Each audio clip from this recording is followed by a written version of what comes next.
Nick, welcome to Private and Public Gallery. This is your fourth exhibition at Christmas time, and the title of the show is Les Charrieres, which is your family home in St John's.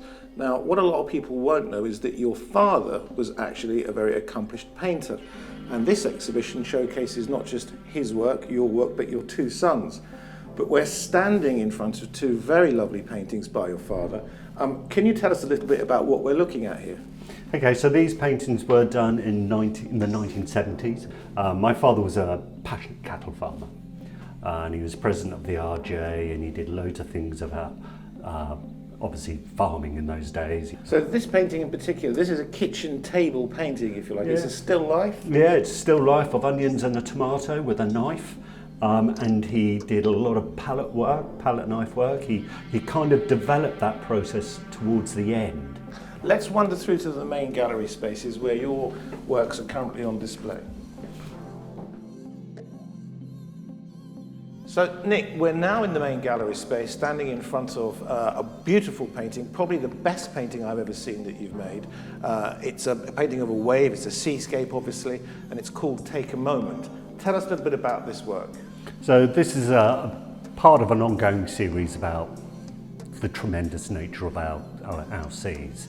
And it's called Take a Moment because when I've shown this to people, very few people have seen it, it is probably still wet, they get engaged by it and they kind of get consumed by it, which is exactly what I want all my paintings to do. And so I think this works really well. There's a load of pattern, there's depth, there's movement, there's energy, and so I think it's a lovely painting myself. So. Definitely one of your finest works.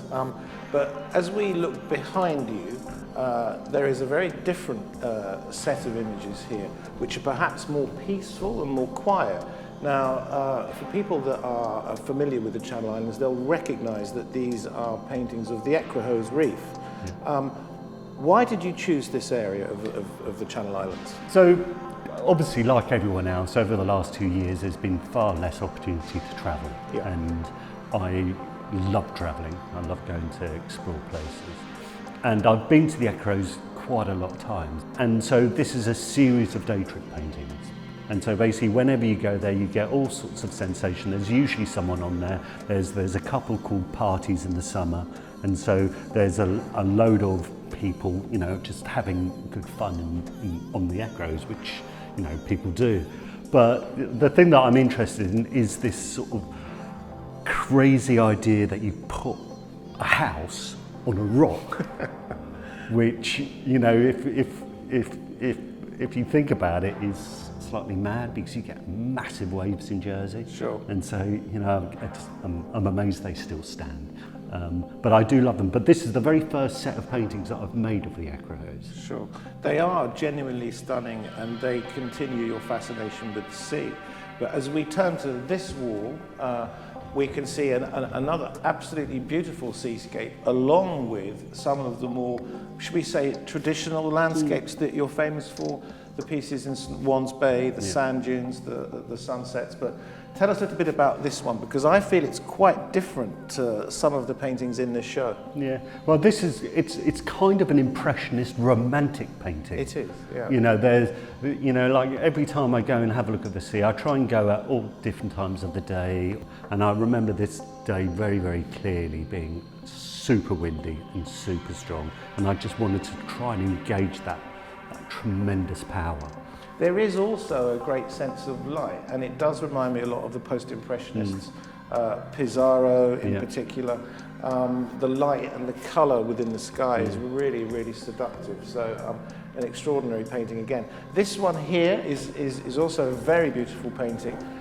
Tell us about where you painted this. So this is at La Miel in Sand Dunes. I've been doing, in fact, it could be said to be some of the oldest body of work that I've been doing. Right. I remember one of my very first exhibitions in 1989 or whatever, I had a couple of sand dunes. Sure. And the reason why I started painting the sand dunes is that the colour of the sand reflects the ambient atmosphere. Sure. And so I'm very interested in that. Really, when you look at all my paintings, they kind of are about white Yeah. You know, there's a reflection from the surrounding colours onto the white, so it's either the white foam or the white sand, or I've done a load of work in the Antarctic, so it was obviously white there as well. So white is really important to me, and what I try and do is I try and, well, you know, these are studio paintings, so I'll take photographs, do little drawings, and then come back and make these large paintings. Sure. And so I try and relive the experience somehow. Now, you talk about white, which is quite a good jumping off point to take us through to the next room in the exhibition, which is actually a very dark room. And this is where your son Danny Romeril has exhibited his paintings. Let's wander through. So Nick, as we enter this second gallery space, an entirely different proposition from your son Danny, who recently graduated from Central St Martin's, has gone on to have a hugely successful career already at a very young age. Yeah. His paintings are very different to yours. Tell us a little bit about what we're looking at here. Okay, so it's very difficult to talk about someone else's paintings. Sure. But obviously I engage with Danny a lot about work. So these paintings are obviously they're trees. Yeah. He works very quickly, very intuitively. He's a colourist. He enjoys mark making. He likes scale. If you can see, this is actually this is a reasonable sized one. He's done massive ones. And so there's a load of inventiveness. There's a reference to early 20th century European masters, i.e. Picasso, the Fauvists, and so he's referencing a lot of stuff from history, and I think you can tell by the look of the paintings, he's having a great time. They are what I would call painters' paintings, and they're joyous and they're filled with lots of life, and I think they're great things. But they're on a large scale, but as we move over to this other wall here, you can see that he's also very accomplished at dealing with paintings on a smaller scale. And there's also some interesting subject matter in here, which I think our viewers may be interested to know more about. So tell us, to begin with, the painting of the house. So it's called a Jersey house. Jersey house. So basically, I live in an old granite, or we live in an old granite farmhouse. And it is a little bit like that, except I think they've changed the windows and put some plastic ones in. That's a very good point, you know, bringing up a little bit of sense of humour. When you get to see both my sons' work, there's a sense of humour in it. Sure. And if you know me personally, you know that I've got a very good sense of humour. And so he's interested in this sort of compositional awkwardness about people and trees. You know, all of them, there's a little bloke in all of them blowing a smoke bubble. They are, however, blowing smoke bubbles is quite an irreverent act. And your other son, Will, who is a gallery technician here for me, is someone that I know very well. And he's made this absolutely beautiful chess piece, which is loaded with irreverence. Tell us a little bit about Will's work. So Will he's trained as a silversmith, and he's won lots of awards as a silversmith. And recently he's got very interested in bronze casting. So he wanted to make this set of a chess set, and you can see that they all symbolise whatever the queens and the kings and whatever. But the thing I love about this room is chess is a battle between two people. Sure. And William and Daniel, they're twins. I don't know if you said that, but they're twins. They are twins. And so they have a constant battle. Right. It's a friendly battle. Sure. Like chess. Sure. But this is serendipitously perfectly placed. Excellent. And so I can just see them, you know, maybe during the preview starting to play a game. Now, there are some other pieces by Will in the front office space.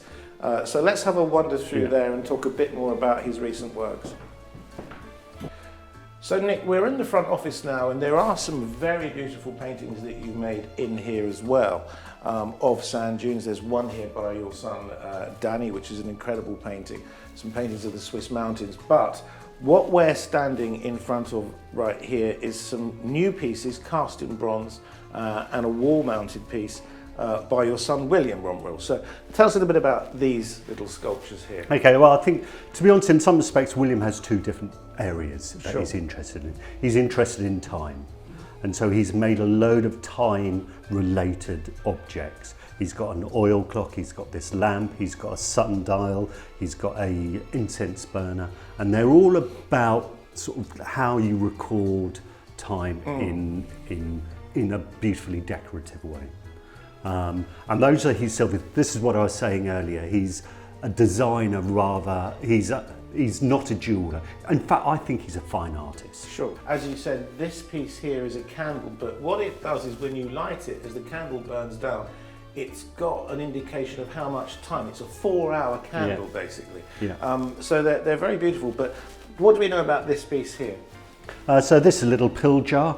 So it's just in some respects a technical exercise how good he is at making silver. He won loads of awards. He was second prize winner in the Young Designers. So out of the 70,000 design students in the UK, he got second. Amazing. You know, Amazing. so that's amazing. They're great. They're hugely joyous. They're very playful. Let's have a look at a few more that are back in the main gallery space where we will end this short film. Okay. Nick, we're back in the main gallery space and we're standing in front of a little piece of bronze sculpture here. Tell us about what we're looking at. So this piece is actually, it's a book stand. Yeah. So idea that you put the books in there, but we discussed it and we decided that actually it's a powerful piece on its own. Yeah. It's very playful though, because these figures look like, on the one hand, they are bookends, as you say, but they look like they're pushing against a sort of an imaginary force field, or sparring or boxing. They're probably brothers. They could be Twin brothers. Let's have a look at this piece here, which is a slightly different piece, more rooted again in his traditions of making design-orientated pieces. But this is an incense stick. Yeah. How does this piece work? So it depends on how quick you want your incense to burn. Right. So you can move this up and down. Yeah. If it's here, it's going to burn much quicker than if it's directly up. But you can see there's a real refinement in the design. You know, like he's brilliant at putting these things together. You know, and it's very, very delicate. Delicate is one thing, but poetic is another.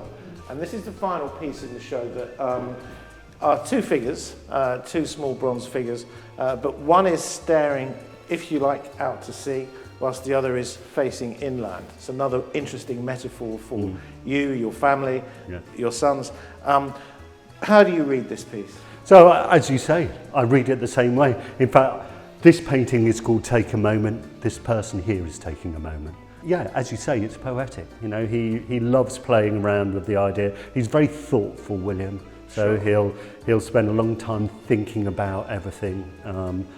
And so when he comes to realise it, I think it's an amazing thing. Nick, thank you very much. This is a beautiful exhibition. I really do hope that you can come down and see it. The exhibition opens to the public on Friday, the 26th of November. It's a preview day from 1 p.m. until 8 p.m. I'd like to take this opportunity to thank our exhibition sponsors, Boys and Law. The show will be open until the 22nd of December, on weekdays from midday until 6 p.m. and on Saturdays from 10 until 4 p.m. Nick, thanks very much, and I wish you a very happy Christmas. Thank you, and happy Christmas to you. Cheers. And to all of you.